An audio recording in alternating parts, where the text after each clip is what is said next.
Truth Frequency Radio Network. K-TFRN. Worldwide.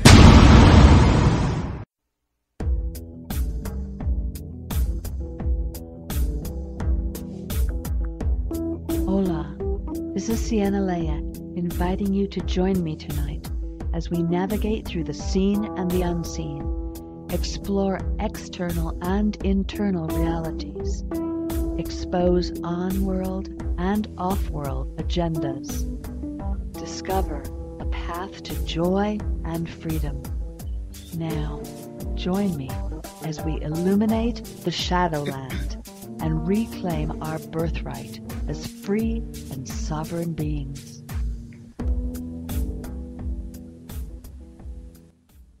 Good evening, everyone. This is Sienna, and I am here with an extraordinary lady called Penny Sarah, who has a clinic in Adelaide, Australia, using Holographic Kinetics, the Dreamtime Aboriginal healing techniques. Tonight we are going to discuss interdimensional aliens and entities that live in contractual relationship within each and every one of us to greater and lesser degree. What we can do to reclaim our sovereignty and out of this ancient relationship. Penny shares from a rich experience of work with many people and can reveal tonight an actual process of recovery that she and other people have gone through. Welcome to the show, Penny. Hi, Sienna. Hello. Well, here we are from Ecuador to Australia, and our servers are in Denver, Colorado. What an incredible world we live in. I want to dive right into this. There's so much that I want to understand about your work and your experience. I understand that you had an awakening yourself that had to do with interdimensional aliens to some extent and the current worldwide agenda. Would you be willing to share a little bit about your awakening? Sure. So in May 2010, I literally went into a complete breakdown on every level, and my body wouldn't work properly anymore. My mind was racing. My emotions were out of control. I was in a state of panic, and it was basically a dismantling process that took 18 months. And it was a very frightening time, and I went to a very dark place. And it wasn't until I came out the other side of it in October 2011 that I understood that I'd actually been through a process of dismantling all the old beliefs, attitudes, fears, things that have been holding me back from actually doing what I came here to do. Wow, that's incredible. And so then you actually met Steve Richard after you had that experience. Yeah, so I actually met Steve Richards during that experience. So part of what happened during that process was that I began to connect to very deep inner knowings and wisdoms about my spirit and about myself and who I am and what I'm here to do on the earth. And a few months before the end of the awakening, I met Steve Richards at the Adelaide Body, Mind, Spirit Festival and had a session with him. And what he was talking about resonated a lot with these deep knowings that had come from within me about my own power and the power of my own spirit. And then once the awakening was complete in October 2011, I came across the work of David Icke, and he writes about the reptilian agenda, and I immediately knew that this reptilian agenda and what I'd been through and Steve's work were all connected. And one of those amazing moments where those incredible knowings just come to you, and I just knew that I would be completely changing my healing work and moving into holographic kinetics.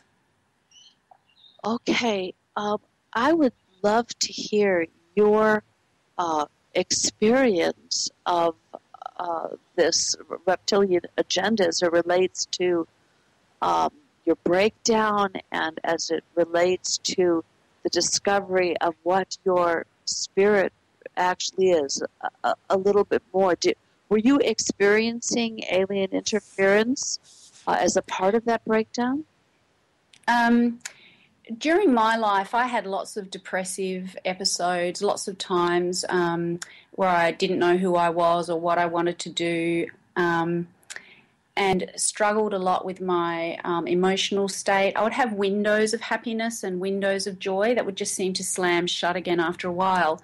And during my awakening process, one of the things that happened was that I started to be able to see beings from other dimensions that I hadn't been able to see before. So previous to my awakening, I would, have visions of angels and all that kind of stuff that I now understand is the, the top of the fourth dimension.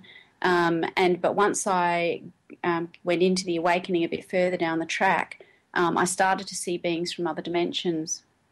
Okay. And once I came out of the awakening, I realized that a lot of what I'd experienced in the first part of my life was actually the interferences, meaning that I couldn't access the truth of who I was. Okay, let's dive into that, how that works, and we can stretch it out into a broader spectrum of also what you've seen in other people. So are you saying that your actual emotions and moods and thoughts had somehow a relationship with this reptile agenda inside yourself? How does that work? Yeah, absolutely. Because what happens through time, for those of us, many of us here on the planet at this time have had many incarnations. And what happens through time, when you experience trauma to the spirit, you experience a trauma in your life or an emotionally difficult time in your life, is that those emotions actually attract the energies. There are two ways that you can, in my understanding, there are two ways that these energies can come on board. One is that you set up an agreement and these energies come on board because you've agreed. But the other is that they come on board because the opportunity is there. So your emotions can actually open doorways into other realities that may not be open if you didn't experience that emotion, if you understand. So, for instance, if a person back through time has had a traumatic experience, let's say they've been involved in a war or back in another lifetime they've experienced famine or they've drowned or something like that, or they've been in a fire and they've died in a fire, then those traumas, the level of fear and terror in those experiences can then open the doorways into other realities for these beings to attach themselves, or to come into the body, attach themselves to that person. And then what happens in the lifetime, the current lifetime that you're in, is when you have that fear activated for some reason or other. It might be, for example, the one about the fire. It might be that, you're sitting watching the news of somebody whose house is burnt down, or it could be that you hear, somebody's friend, that their house burnt down or something like that, and that can activate that emotion. Then that fear comes up. Then you have this energy present in your life generating this fear again. And you can't understand why you can't get yourself out of that fear. The fear is just self-perpetuating. I had a client this week, exactly that thing happened. Her daughter went off to her father's, and while they were out, the father's part of the father's house burnt down. One of the bedrooms set on fire. And for her grandfather's house had died, burnt down when she was a child. And so she came to see me because she said, I can't get rid of this fear that I'm going to die in a burning house. So do you see how that's activated?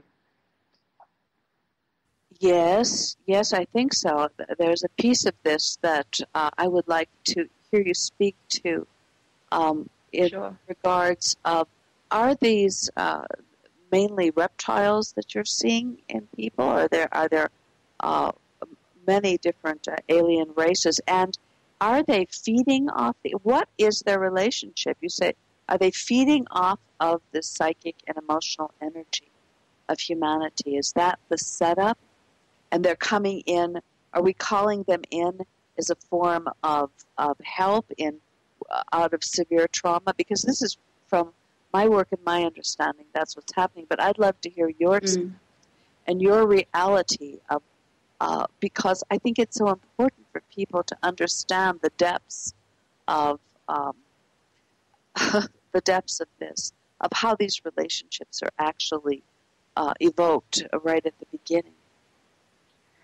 Yeah, well, there's about 3 questions in there, so I'm going to attempt to answer all 3.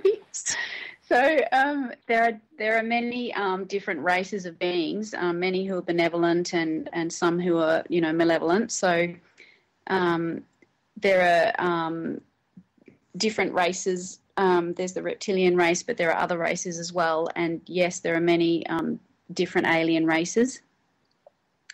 The thing about what was the last bit you're asking me? Well, I'm asking you what are they doing? What are they getting out of this relationship? What are they feeding off of? Yeah, well, they're definitely feeding off our fear, off our emotional energy, absolutely. And the reason that, this has been set up, with my understanding is this has been set up back through time, through the many different ways that we've been taught to give away our own spiritual power by asking for outside help, praying to things outside of us, praying to the gods, calling in things to help us. So as soon as you call in something to help you, you give permission for beings from other dimensions to actually, come and help you, literally. That's my understanding of it. Yes, and you're talking about, right there you mentioned the gods. That's a big topic. Because we are thoroughly conditioned to ask for help from outside of ourselves. Very much so. And if you think about how many people are programmed in that way, probably the majority of humanity has been conditioned to believe that there are these gods outside of ourselves, and it is by asking for help that we find our redemption. So you're experiencing in your work people who've done these kinds of things and then become trapped or / possessed by these kind of what are these beings that are doing this to people? I'm just trying to get really, really basic, because a lot of people would find this information very new to them. Yeah, sure, I understand. So a lot of what I see in my clinic is people going back into past experiences, past life experiences, where they've wanted to help in some way, to come to the earth to help in some way. And so they think that, I will, one example, one client, she went back to a past life where she was sitting on a mountain and she just was overlooking the beautiful land in front of her and just thought, how amazing, I just really want to connect to this land and help heal this land. And so she asked God to help her to heal the land. And the next thing, this light, this, glowing light sort of appeared to her. And this glowing light said to her, look, yes, I will help you heal the land if you, basically, hand your power over to me. And she said, yeah, sure, that would be fine. And when she told that light, the glowing light, to reveal its true form, it was an alien spacecraft. So the thing to realize is that these beings have the capacity to create illusions, and they can appear to us in any form they choose if they think that we will give our power away to them. Because once we give our power away to them, then they have access to a physical body on the earth. So the thing that's so unique about us is that our spirit comes in and requires a physical body to have an earthly experience here. So these beings don't have the rights to a physical body unless they entrap the person into allowing, us allowing them for them to use our physical body, if you understand. So another example is I had a client and she went back through time and there was a big angel standing in this lifetime and she was asking this angel for help. And this angel said, look, I will grant you eternal life, if you come and help us, with this work on the earth. And, of course, she agreed. And when, she asked this angel to reveal its true form, it was a dragon, one of the winged serpents. So this is what they do. They will masquerade. In my book I write, there's a passage in the Bible about how they will masquerade as beings of light or angels of light. The devil will masquerade as angels of light. And this is why we can no longer afford to give away our spiritual power anymore because, we've been ingrained, as you say, with this concept that we have to ask for help outside of ourselves, and it is absolutely not true. And it will entrap the spirit. Wow. How do we access the power within ourselves? We're going through such challenging times, and many of us have these contractual, unconscious relationships with the artificial construct, false reality, which we are indoctrinated and programmed to participate in, or we are punished in many, many ways. And so what was your journey to find your authentic spirit, a power within you that is as potent as the gods, that can come to your aid and be of service in difficult times and trying situations? How do you access that? Well, I think for me, before I went through my awakening, I've been a kinesiologist for 13 years before that. So in my clinic, I used to teach the importance, because I'd learned it for myself, the importance of doing what you say you're going to do, because then your spirit begins to trust you. So I had already worked that out for myself, that if you do what you say you're going to do, and if your thoughts and feelings and you say you're going to do what you're going to do, then your spirit begins to trust you. And then the awakening process for me was me realizing that I actually need to learn to trust my spirit. It's a two-way street. It's one thing to have your spirit trust you, but it's another thing altogether for you to actually trust your spirit. And when I came out of my awakening with all these deep knowings and all these inner wisdoms that had revealed themselves, and I started to learn about the power of my own spirit, what I had to do was catch myself with my thoughts that would pop up, wanting to call on something outside of myself, because the process that I went through was that I did get trapped in the New Age entrapments. I did get into calling in angel, calling on angels and calling on this and calling on that. So I know how people get stuck there. And, I think that's why I went through it, because now I know and I can actually teach it to people.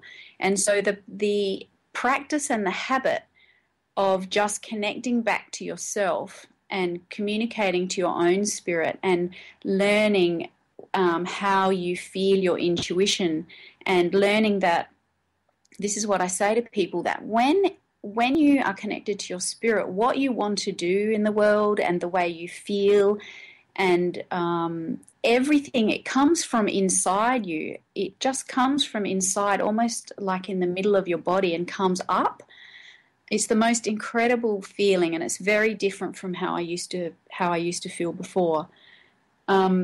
So I would say to people, the most important thing is to learn how you know things without knowing how you know them, if you understand what I mean, that intuitive stuff.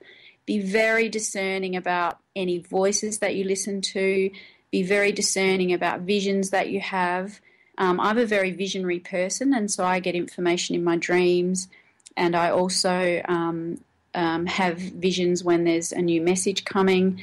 But I'm also very discerning about that. So before my awakening, my dream states, I would often infer messages and things from my dreams that weren't actually true.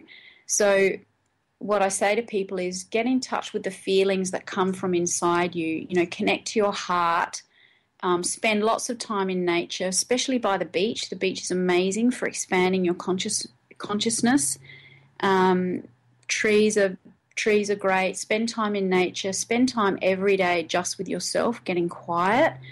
Personally, I sit and meditate, but it's not anything. I don't use my mind. I just breathe in and out of my body. Eat really healthy food. You know, the lighter the food that you eat, the easier it is to connect your spirit. So don't bog yourself down with heavy foods. Keep your diet really light.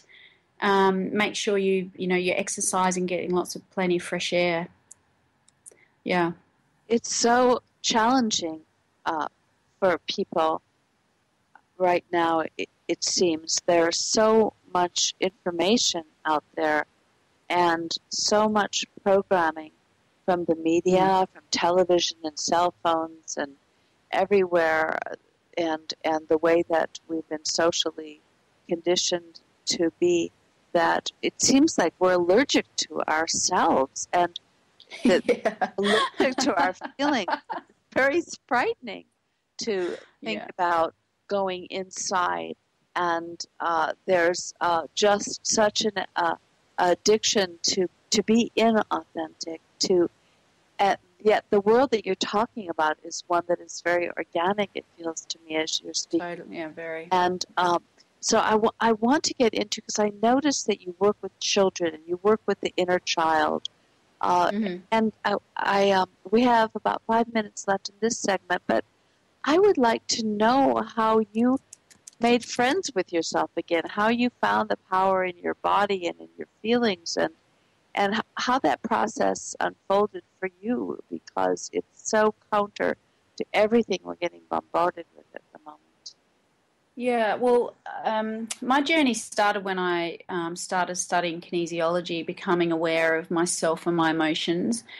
The awakening, after the awakening, what I learnt to do was not be afraid of any of my emotions. So because I had been to such a dark place and for so many months I just thought I was going to die, I actually really wanted to live my life in a way that I never have before.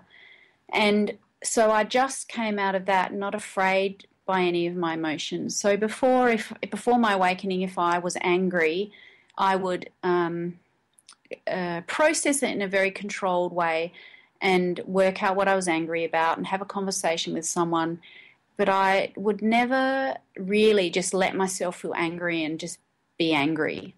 If I was afraid, particularly fear, fear was a big one. I was very, I hid away a lot because I was just too afraid for people to see that I was afraid. I just thought that I should have my act together and be, perfect. So, but now if I'm afraid, I'll just say to someone, you know what, I'm feeling really scared about this. I can just be open and upfront, because what I've discovered is when I express how I'm feeling right there in the moment to whoever I'm with, it actually changes my emotional state, and it helps the other person not to be trying to guess how I'm feeling. If, say I'm feeling scared about something. So if I just say to someone, look, right now I'm just actually feeling a bit scared about this thing that's coming up, and the person is kind of like, oh, okay, no worries, that's fine. And I'll say, yeah, now I feel better just because I've said it. So, I think that's the thing that, I would say to people is just to let yourself feel how you're feeling. And for myself, I just sit into my feelings now. So I'll spend 20 minutes on my meditation cushion, and I teach this in my clinic with people, just to spend 20 minutes sitting in a chair and just sit into the feeling that you're having if it's overwhelming, and let that emotion come up and express itself. And then you will have clarity about what that feeling is trying to tell you that's going on in your life, and then you have the ability to make a change for yourself.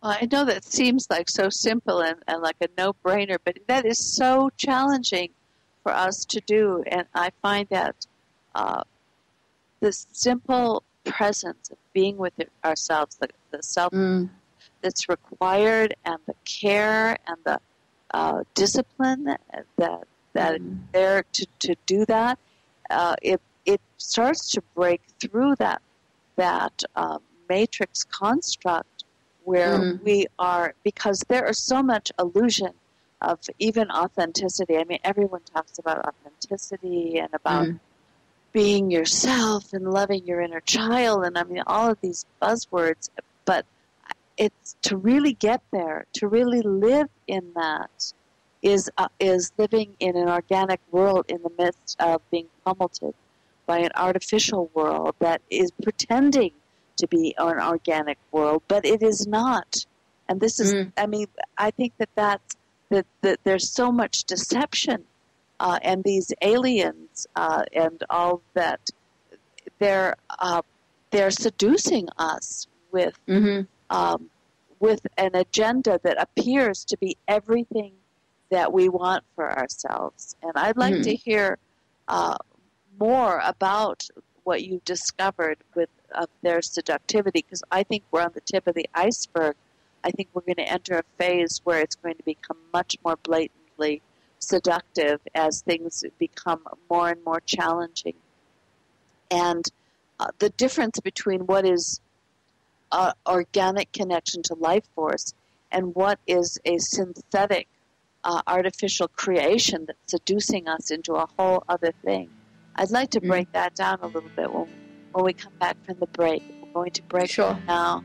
Beautiful, Penny. Thank you so much.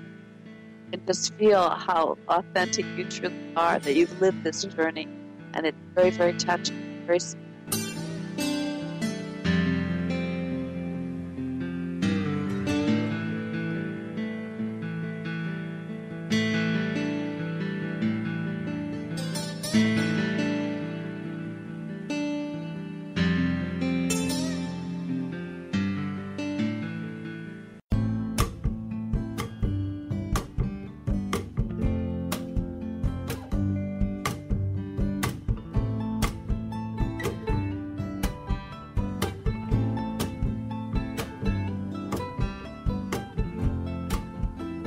Welcome back, everyone. This is Sienna Leah, and you're on Truth Frequency Radio Network at Illuminating the Shadowland. Tonight, my guest is Penny Sarah. She's talking to us from Australia. She has gone through her own incredible awakening. She is working with Holographic Kinetics, and she has incredible wisdom to share with us about the alien agenda, how it lives inside of us as us, and what we can do to break free and find the power of our own spirit. You talk about the power of our spirit, and there is an untapped power that we have been conditioned out of with that. And I'd like to hear a little bit about that from you.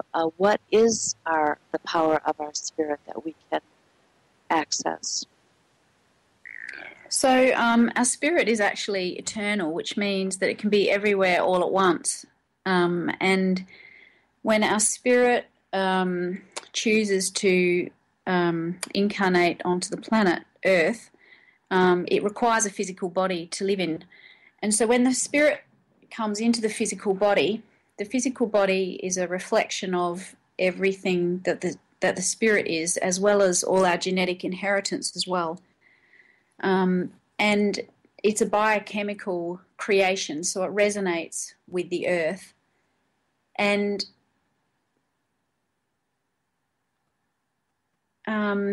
so part of coming into a physical body can be challenging for the spirit, because the spirit has this incredible awareness. And coming into this reality on the earth the way it has been, up until now, hopefully, it's been a big shift in frequency. There's been a lot of density and darkness, which means that it's been challenging for the spirit, for a person to access their spirit. And when you are fully connected to your spirit, you have this sense of being connected to absolutely everything. And that was one of the things that happened at the end of my awakening. When I came out of my awakening, I was walking around for a number of weeks, aware of this light from inside my body just radiating out and connecting myself to everything out into the universe and beyond. I can't even begin to describe it. It was the most incredible experience. So there's just this sense of knowing that you're connected to everything when you're connected to your spirit. It's a very expanded, expansive state of being.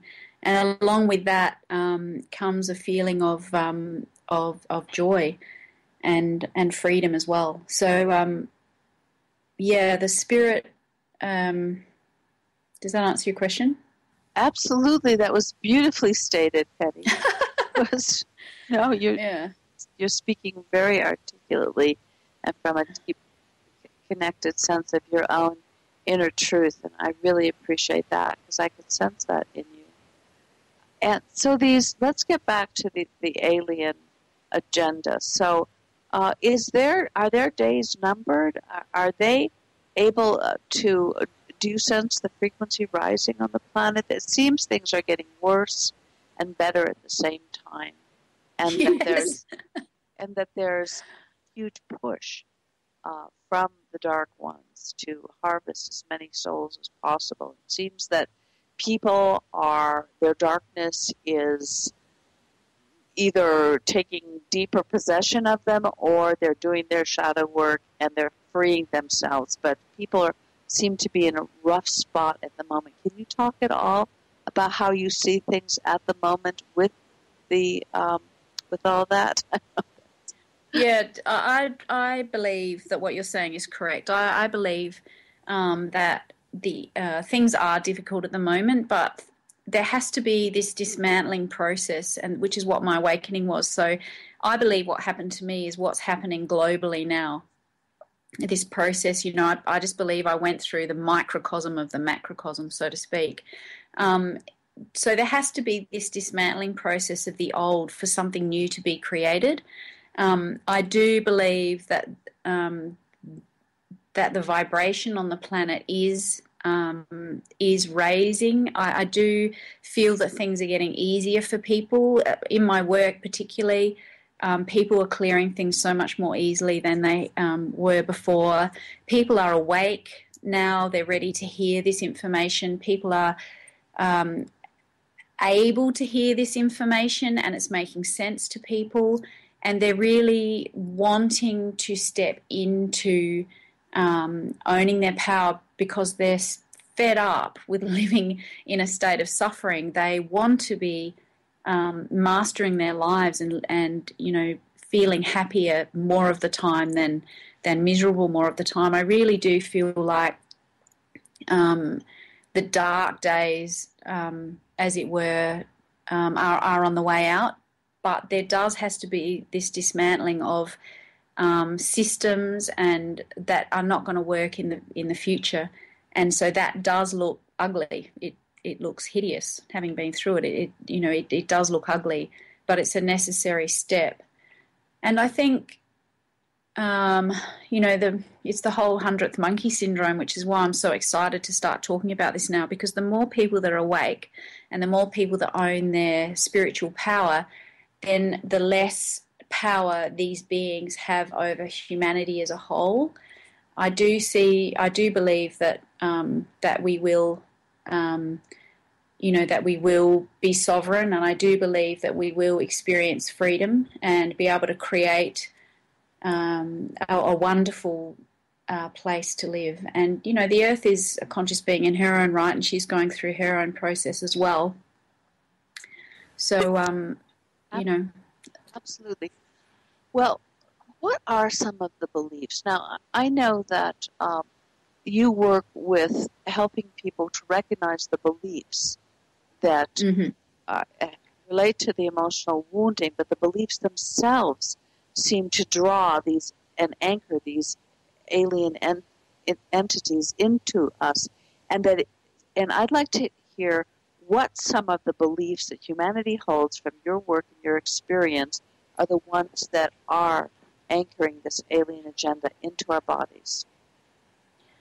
Well, pretty much any belief that disempowers a person will create an emotional link to an emotion that's going to create the doorway to be opened for darker energies to enter our field or to activate the energies that are already within us. Some of the big ones are, I'm afraid that, people won't like me. I'm afraid of being alone is a huge one. I'm afraid of being poverty-stricken or poor or not having any money is another one. The fear of feeling major emotions, like the really dark ones that people don't like to admit to, like shame, things, any beliefs around that kind of thing. I don't know how to get what I want. I'm not good enough is a huge one that I see in my clinic. I'm not worthy is another huge one I see in my clinic. But really, the biggest one that I feel that holds, there are a couple, but there's one which is I'm afraid of what people will think of me. Like, that's huge in terms of keeping people in that mass consciousness, keeping them in the flock, kind of the sheep kind of mentality. But the one that I feel really holds people back is the fear of being alone. And to my mind, unless you address this fear of being alone, then you will not fully step into your power, because, I see so many people hanging on to relationships, hanging on to partnerships, hanging on to jobs. Just the fear of being alone is one of the most pervasive fears that will hold humanity back, in my opinion. Wow. So you're saying that there's, I experienced almost a taboo against being alone. Like, it's a death. Yeah. And yet it's in the aloneness, though, we actually can connect to our inner selves and break through the artificial construct that we have to be able to access that space. So, and the irony of it is that when you are really connected to your spirit, you never feel alone. You just feel connected to everything.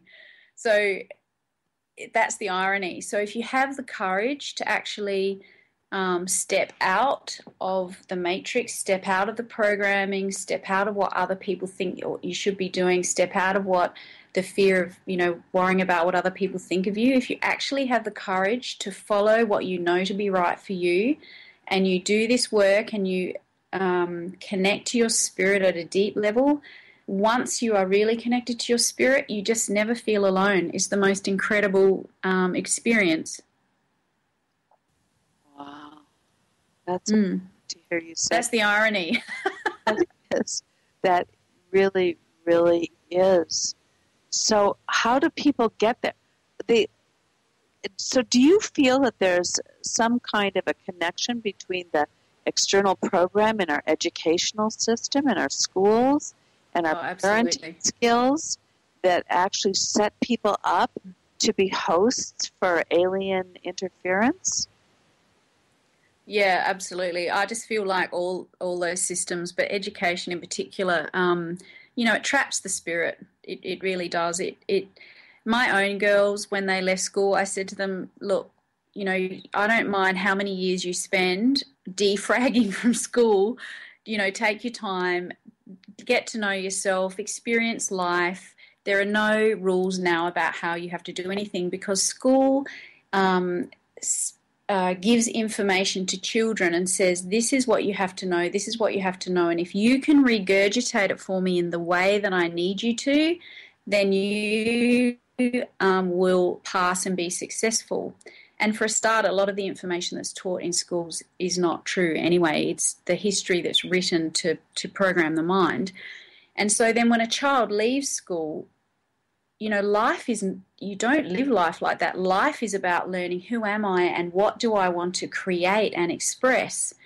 And that is the biggest way that our school systems and our education systems trap the spirit, is they say, this is what you have to learn and this is what you have to express. But the truth is, when you're connected to your spirit, what you want to do in your life and how you feel about your life and comes from inside you and wants to be expressed outwardly.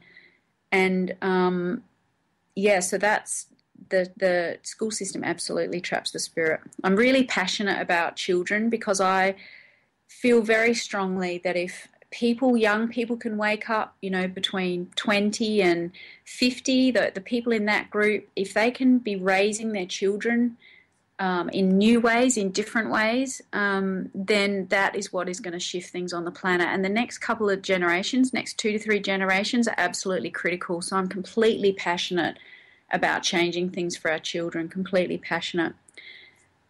And I noticed that your next book is about that, and that you are involved in. Are you involved in creating a school or wanting to create models of education?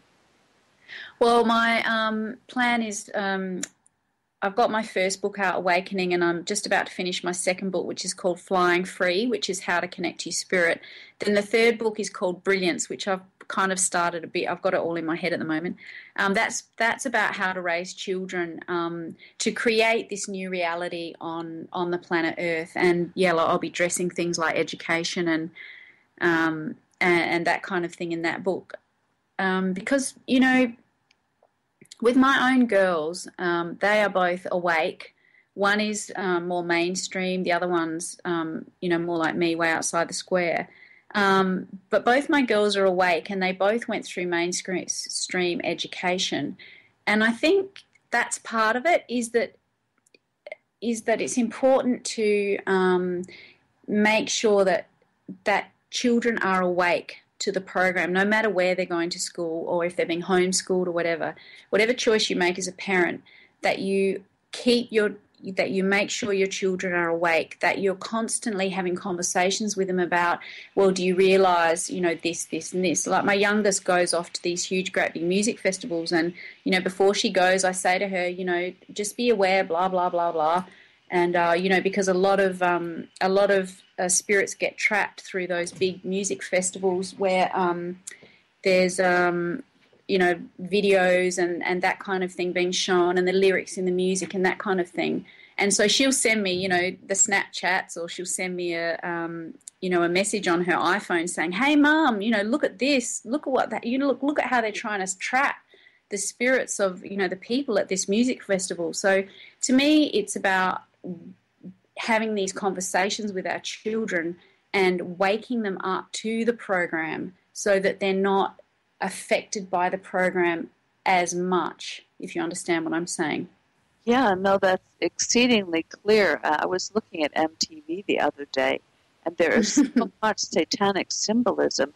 And totally. These icons, the divas and the stars of that system, are channeling such a dark energy, and they're set up along with the movie stars as the icons to model and to program, and they're the cool ones, and they're the popular ones, and they're the ones that are going to get boyfriends and girlfriends, and they're going to have all the goodies, all the benefits that the Matrix holds out there for us all to be programmed into that. And it's just exceedingly thick, and there's a lot of social pressure on the children to do that. And when they don't have a wonderful mother such as yourself at home to help them ground and give them support and see who they are, then they're just sitting ducks for that programming. It just comes for them so aggressively through all the media, the video games and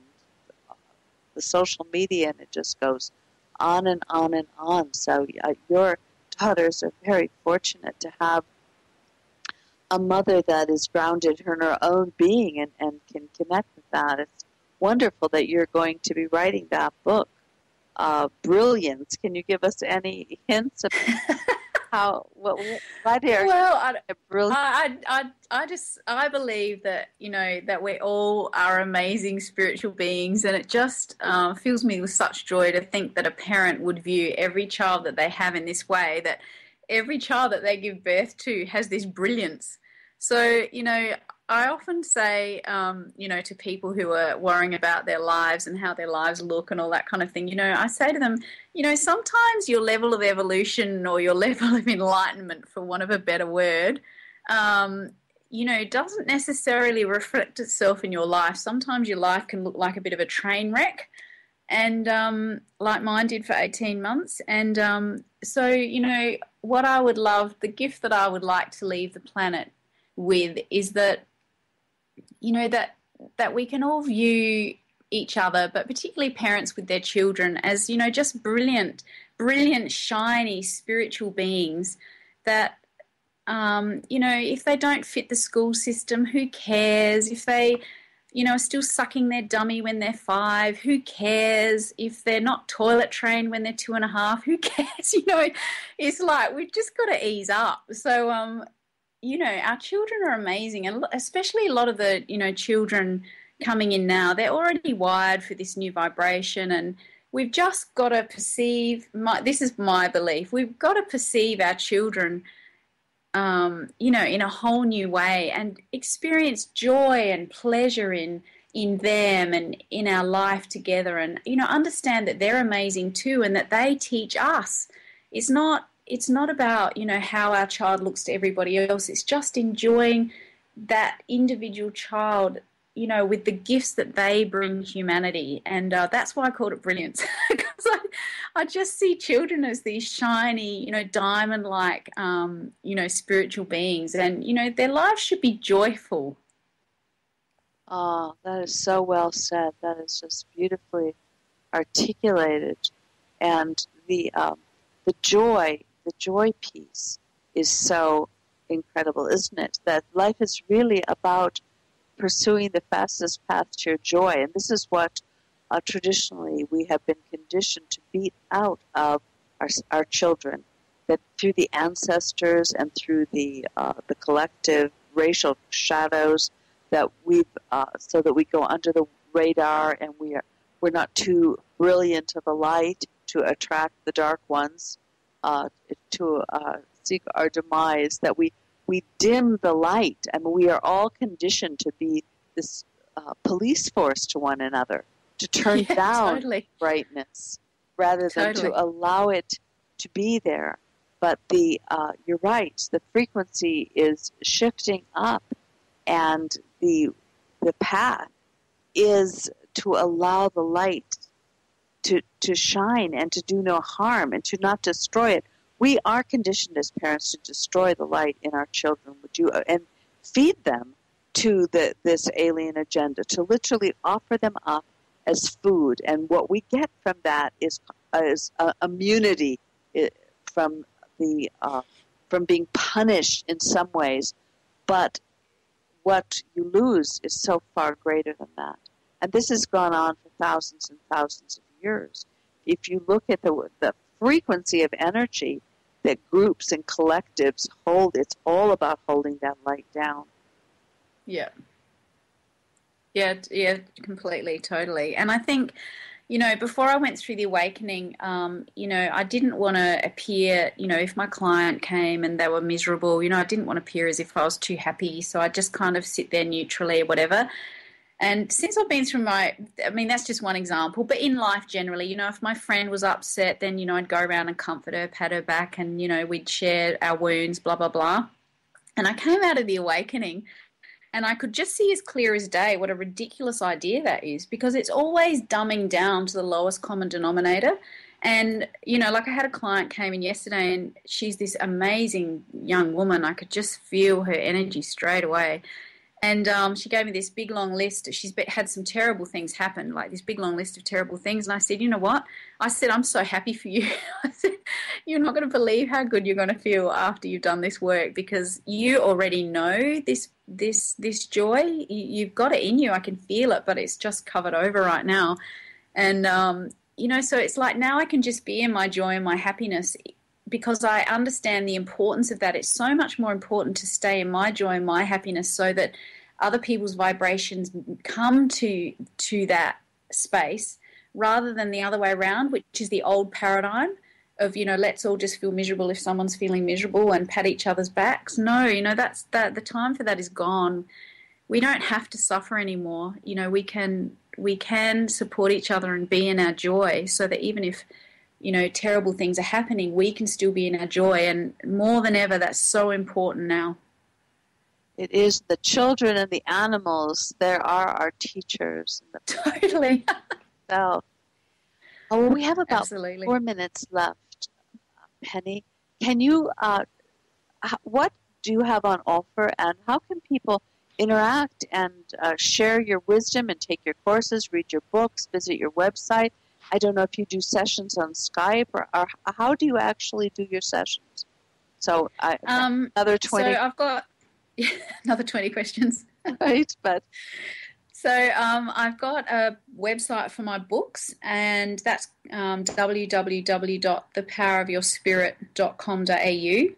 And if someone wants to contact me and send me an email, that's pennysarah@thepowerofyourspirit.com.au.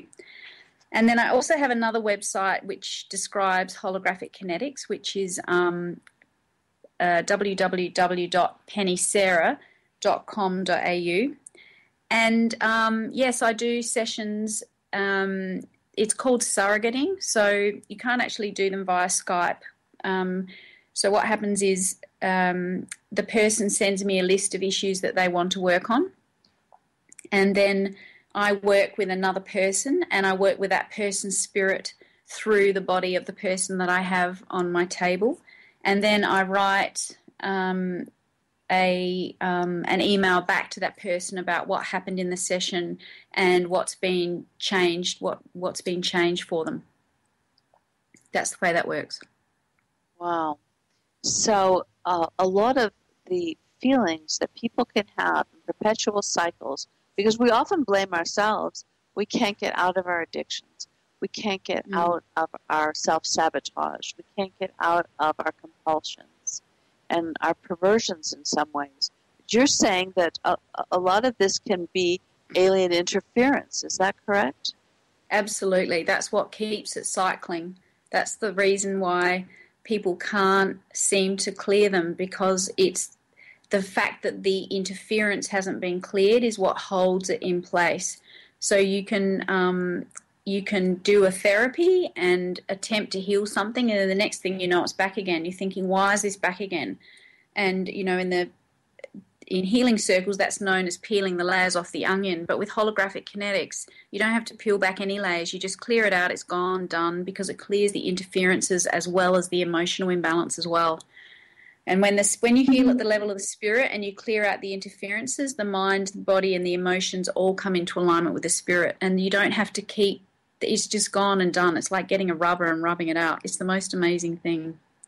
Well, this is why I love people like you and Holographic Kinetics, these kinds of works, because they acknowledge the level of alien interference. This is something that has really been kept a big secret from all of us.